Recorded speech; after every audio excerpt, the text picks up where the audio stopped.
बिस्मिल्लाहिर्रहमानिर्रहीम। अस्सलाम वालेकुम नाज़रीन, मैं हूं इरफान हाशमी और आपको प्रोग्राम में खुशामदीद कहता हूं। व्यूअर्स, हुकूमत की दो नंबरी पकड़ी गई है। कौमी सलामती कमेटी का इजलास हुआ और इस इजलास का मकसद ये था कि पाकिस्तान की आवाम के असल नुमाइंदों के सामने ऑपरेशन की सूरत हाल रखी जा सके, क्या सिक्योरिटी फोर्सेस की तरफ से इंतजामात किए गए, इसके ऊपर इत्मीनान पैदा किया जा सके, कंसेंसस डेवलप हो, आइंदा का लायबल क्या होगा और आवाम को उनके हलकों में जाकर ये नुमाइंदे क्या ब्रीफ करेंगे, इस पर भी बात होनी थी। और एक मुशावरत के साथ ये पूरी सिचुएशन को कैसे कंट्रोल किया जा सकता है, इस पर तबादला ख्याल होना था। लेकिन हुकूमत ने क्या किया, जो दो नंबरी उन्होंने दिखाई, उन्होंने पहले से ही फैसला कर लिया था कि अगर पाकिस्तान तहरीक इंसाफ आ गई और उनके इत्तेहादी ऐवान में आ जाते हैं तो कल को हम जब ऑपरेशन कर रहे होंगे तो हम एक बयानिया बनाएंगे कि भाई आप भी वहां पर बैठे हुए थे जब ये फैसले किए गए, और क्योंकि बंद कमरे में इन कैमरा सेशन था, वहां पर क्या हो रहा है, तो हुकूमत के पास झूठ बोलने का बहुत सारा मार्जिन है कि जनाब पाकिस्तान तहरीक इंसाफ की मौजूदगी में तमाम फैसले हुए और आज देखें ये सियासत कर रहे हैं। पाकिस्तान तहरीक इंसाफ ने जिसका बाइकआउट कर दिया। अब बाइकआउट क्यों हुआ ये मैं आपको आगे चलकर बताता हूं और बैरिस्टर गौहर क्या कह रहे हैं। लेकिन दूसरी तरफ इनको मालूम था, जो इन्होंने प्लानिंग की हुई थी, जो इनकी दो नंबरी है, कि अगर पाकिस्तान तहरीक इंसाफ बाइकआउट करती है तो फिर हम इस इजलास के दौरान ही अपनी स्टेटमेंट्स देंगे कि देखें आज पाकिस्तान तहरीक इंसाफ यहां पर मौजूद नहीं है, जब मुल्क में दहशतगर्दी को कैसे खत्म करना है इंतहाई अहम फैसले हो रहे हैं। और पाकिस्तान तहरीक इंसाफ ये नारा लगाती है कि खान है तो पाकिस्तान है, और अगर पाकिस्तान को आपने बचाना है तो इमरान खान को बाहर निकालो। तो ये नारा आज हुकूमत की तरफ से लगाया गया। तो सर ये दो नंबरी थी हुकूमत की, क्योंकि पाकिस्तान तहरीक इंसाफ क्या कह रही है और उनकी रिजर्वेशन इस हवाले से क्या है, ये हर पाकिस्तानी को सुननी चाहिए। जब भी कोई मुल्क हालत जंग में होता है तो वहां के हुक्मरान अपनी आवाम को सबसे पहले इत्मीनान में लेते हैं कि हम हालत जंग में हैं, इस क्राइसिस से बहुत जल्दी हम निकल आएंगे, हमें अपनी आवाम की सपोर्ट चाहिए। लेकिन पाकिस्तान में कभी भी ऐसा नहीं हुआ। पिछले 3 वर्षों को आप उठाकर देख लें कि जो लोग हमारी नुमाइंदगी कर रहे हैं ये पाकिस्तान की आवाम के मुंतखब किए हुए लोग नहीं हैं, बल्कि ये इंतखाब किसी और का है। पाकिस्तान की फॉरेन पॉलिसी हो, आपको वो लोग नजर आएंगे जिनका जमहूरियत से कोई ताल्लुक नहीं है, जिन्हें सिर्फ इस सिस्टम के अंदर फैसिलिटेट किया जा रहा है। हमारी फॉरेन पॉलिसी कहीं और बनती है। अगर हमारी फॉरेन पॉलिसी होती तो हम अमेरिका की आंखों में आंखें डालकर बात कर रहे होते, और हमारा जो मिसाइल प्रोग्राम है उसके ऊपर हमने उनसे अपनी शराइत जो है मनवा ली होती, लेकिन हमने ऐसा नहीं किया। हमारी एडवाइजरी सफरी पाबंदियां आज अब अमेरिका के बाद बरतानिया ने भी एडवाइजरी जारी कर दी। हमारी फॉरेन पॉलिसी आपको नजर नहीं आएगी, पाकिस्तान की तरफ से कोई बयान जारी नहीं हुआ। तो ऐसे लोग जब आपकी नुमाइंदगी करेंगे तो फैसले भी सरकार ऐसे ही होंगे। आप मुल्क के अंदर सरमायाकारी को उठाकर देख लें, ये औरंगजेब साहब क्या किसी हल्के से जीत कर पाकिस्तान में हुकूमत के अंदर ही शामिल हुए? क्या पाकिस्तान की आवाम ने इनको मुंतखब किया? किसी हल्के की सियासत करते हैं? नहीं करते। तो हमारे फैसले वो लोग कर रहे हैं जिनका पाकिस्तान की जमहूरियत से कोई ताल्लुक नहीं है। अब ये परवेज खटक साहब को क्यों लाया गया? ब्लैकमेलिंग की सियासत है। ये भी आपको मिसाल नहीं मिलेगी कि एक निगरान हुकूमत में कोई शख्स अगर बैठा हुआ है उसे आपने जो आपकी परमानेंट हुकूमत थी उसमें एक जगह दे दी। ये भी आपको पाकिस्तान में सिर्फ होता हुआ नजर आएगा। तो हर शोबे में, हर जगह पर ऐसे लोग आपको मौजूद मिल देंगे जिनका पाकिस्तान की जमहूरियत से कोई ताल्लुक नहीं, यानी नुमाइंदगी नहीं करते। पाकिस्तान तहरीक इंसाफ का मसला क्या है? पाकिस्तान तहरीक इंसाफ ये कहती है, जो मुद्दा उठा रही है, कि जिन इलाकों में आपने ऑपरेशन करना है वहां के लोगों को आप ऑन बोर्ड लें, तमाम सियासी जमातों को पार्लियामान में बुलाया जाए, तकरीर हो, बताया जाए कि इस वक्त मुल्क कहां पर स्टैंड करता है और हमारी फोर्सेस क्या इससे निपटने की सलाहियत रखती हैं, हमने क्या क्या कुछ किया, इंटेलिजेंस गैदरिंग कैसी है, और जो ऑपरेशंस नाकाम हुए उसकी वजह क्या बनी। ये पाकिस्तान की आवाम का हक है कि नहीं है? लेकिन यहां पर क्या हुआ, जो लोग आज पार्लियामान में हमें नजर आए वो किसकी नुमाइंदगी करते थे, और इनका जो बैगेज है, पॉलिटिकल बैगेज, ये मैं आपके सामने रख देता हूं। और जो दो नंबरी पाकिस्तान की हुकूमत ने की है इस इजलास में, जी शहबाज शरीफ साहब हारे हुए हैं। इनके ऊपर भी एक इल्ज़ाम ये है कि ये फॉर्म 47 के प्राइम मिनिस्टर हैं और ये फैसले कहीं और से करते हैं, और इन्हें मुल्क का वज़ीर-ए-आज़म बनाया गया। वफाकी वुज़रा इसमें शामिल थे। और सबसे इंपॉर्टेंट देखें जी, राना सनाउल्लाह किस कबीले की नुमाइंदगी करते हैं? अपने हल्के में ये बुरी तरह हार गए और इन्होंने अपनी हार को तस्लीम किया, लेकिन अनफॉर्चुनेटली ये पाकिस्तान की आवाम की तकदीर का फैसला कर रहे हैं। इनके पास सिर्फ बयानिया बनाने की सलाहियत है, इसलिए इनको रखा गया कि एक महाज होगा जहां से ये रोजाना पाकिस्तान तहरीक इंसाफ पर तनकीद कर सके, इमरान खान पर तनकीद कर सके। इनका पाकिस्तान की आवाम से कोई ताल्लुक नहीं है। फिर गिलगित बल्तिस्तान का जी वज़ीर आला एक फॉरवर्ड ब्लॉग बनाकर आपने जिस तरह से जमहूरियत को मस्ख किया, ये मिसाल आपके सामने है। गवर्नर केपी के फैसल करीम कुंडी साहब, जिन्हें इसलिए ट्रांसप्लांट किया गया, इंस्टॉल किया गया केपी के अंदर ताकि وہ عمران خان پر تنقید کر سکے, उनकी हुकूमत पर तनकीद कर सके. इनके यहाँ लोगों को और सियासतदानों को और आवाम को जोड़ने की सियासत नहीं है, रिवायत नहीं है. और फैसल करीम कुंडी सिर्फ इसलिए इंस्टॉल किए गए ताकि केपी से भी एक बयानिया चल सके. फिर इसके साथ साथ जी अली अमीन गंडापुर आ जाएं, मैं इस हवाले से भी आगे चलकर बात करता हूं. और पाकिस्तान तहरीक इंसाफ कहां पर स्टैंड करती है और अली अमीन गंडापुर क्यों गए. वज़ीर आला बलूचिस्तान सरफराज बुगटी जो पाकिस्तान की आवाम को सॉफ्ट टारगेट कहते हैं.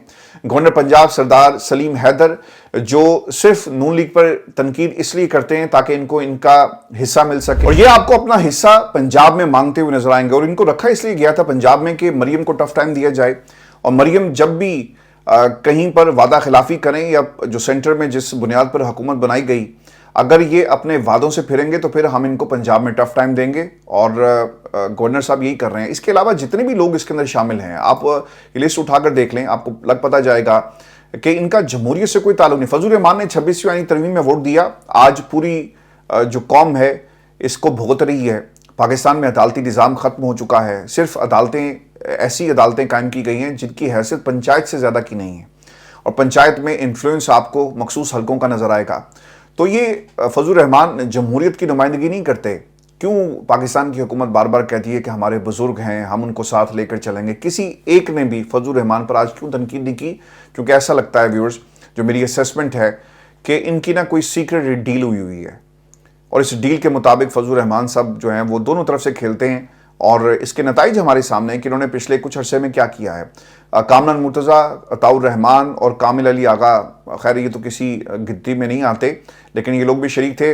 इसके साथ साथ जी नवाज शरीफ साहब क्यों नहीं है, ये बहुत ही अहम सवाल है. आपने इमरान खान पर तो तनकीद की, मैं आगे चलकर आपको बताता हूं कि ये पहले से तैयारी करके आए थे कि उन्होंने पाकिस्तान तहरीक इंसाफ पर तनकीद करनी है. लेकिन नवाज शरीफ साहब जो आपकी पार्टी के सदर हैं, रहनुमा हैं, सरबराह हैं, वो कहाँ थे? उन्हें क्यों मदऊ नहीं किया गया, या फिर वो आना चाहते नहीं थे, वो भी गायब थे. वज़ीर दाखिला मोहसिन नकवी साहब भी इसके अंदर नहीं आए.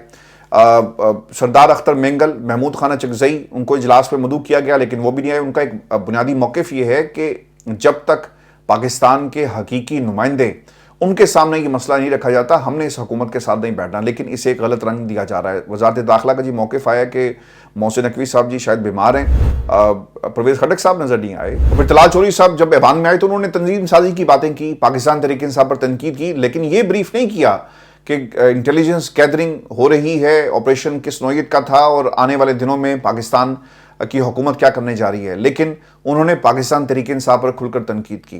ख्वाजा आसिफ साहब मीटिंग में शिरकत के हवाले से ये कहते हैं कि एक तो पाकिस्तान तहरीक इंसाफ ने आज ये साबित किया कि इमरान खान अव्वल और आखिर उनकी तरजीह है.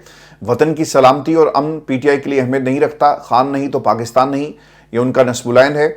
वतन दहशतगर्दी की आग में जल रहा है. पीटीआई अपने वफादात को इसके ऊपर सियासत कर रही है. इससे बढ़कर वतन दुश्मनी क्या हो सकती है. ये आपकी पॉलिटिकल स्टेटमेंट है, लेकिन कौम को ये ज़रूर बताते कि दहशतगर्दी के कितने वाक़यात इस वक्त हो चुके हैं.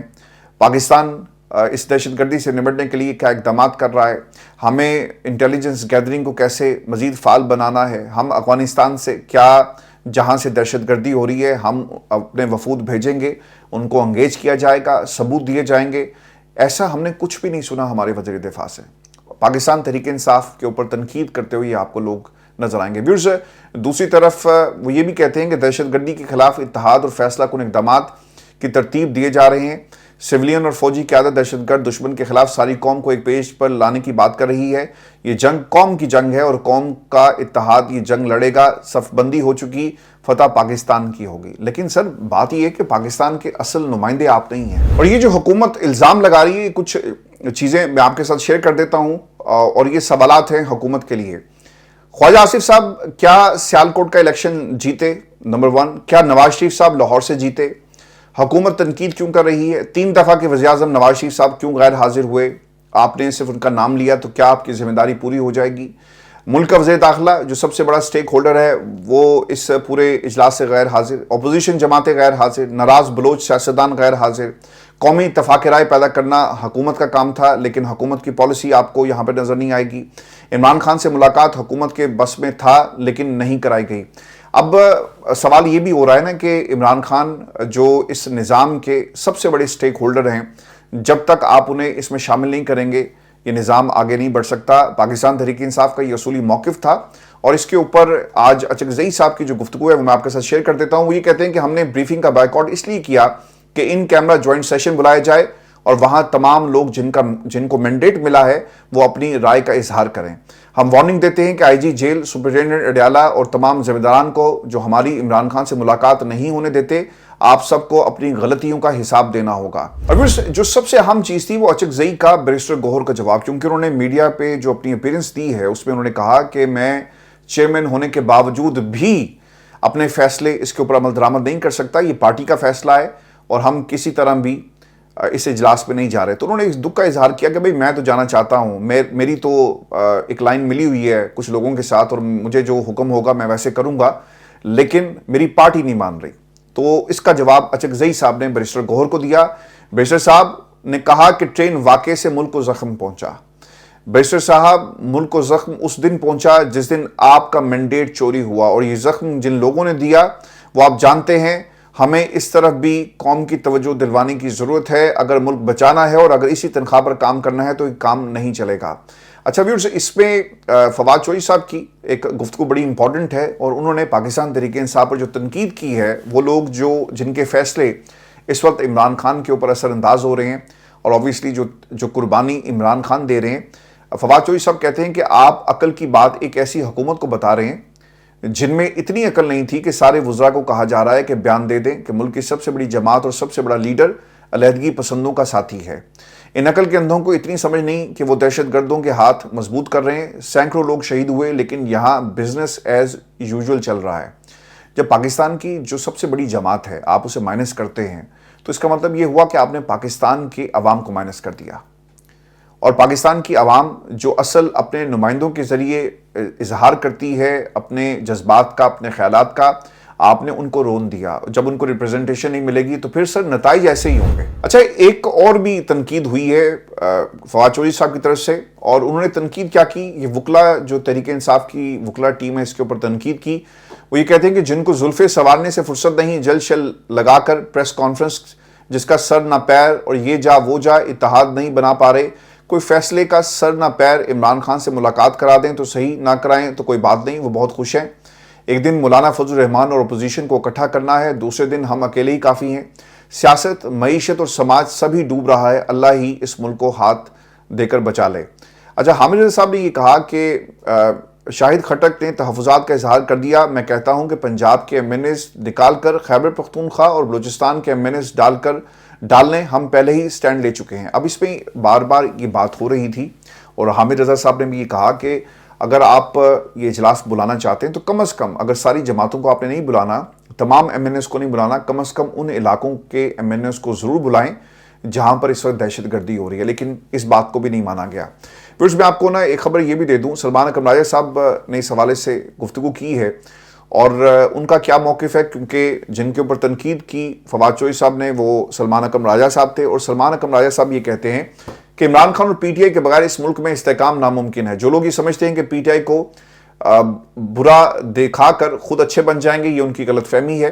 علی امین گنڈا پور بطور وزیر اعلیٰ سیکورٹی کونسل کی میٹنگ میں شامل ہوں گے اور وہ اپنا موقف دیں گے جو آج ہوئے، اور انہوں نے اپنا موقف بھی دیا. ملٹری آپریشنز کی حمایت نہیں کریں گے. اس سے پہلے بھی ایک پریس کانفرنس علی امین گنڈا پور کر چکے ہیں کہ ملٹری آپریشن کسی بھی مسئلے کا حل نہیں ہے. تو پاکستان تحریک انصاف کا جی وہاں پہ ایک موقف آ گیا، اور علی امین گنڈا پور صرف صوبے کی نمائندگی نہیں کر رہے تھے بلکہ وہ پوری پاکستان تحریک انصاف کی نمائندگی کر رہے تھے.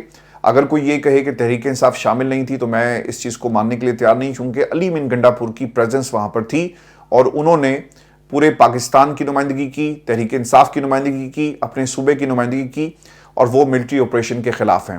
بند کمرے کے فیصلے پاکستان کو فلاح کی جانب نہیں لے جا سکتے. اب گفتگو کی ضرورت ہے، نہ کہ گولہ بارود اور میزائل کی. ملٹری آپریشن نہ ماضی میں بہتر ثابت ہوا اور نہ ہی آئندہ ثابت ہوگا. ہم مطالبہ کرتے ہیں کہ عمران خان کو پیرول پر رہا کر کے اس عمل میں شامل کیا جائے اور ہماری فوری طور پر عمران خان سے ملاقات کروائی جائے. ہم نے کمیٹی ضرور تشکیل دی تھی، لیکن اب ہماری سوچ واضح ہے کہ اس مسئلے کا حل قومی ڈائیلاگ ہے جس میں عمران خان اور پی ٹی آئی کو کلیدی کردار حاصل کرنے کی ضرورت ہے.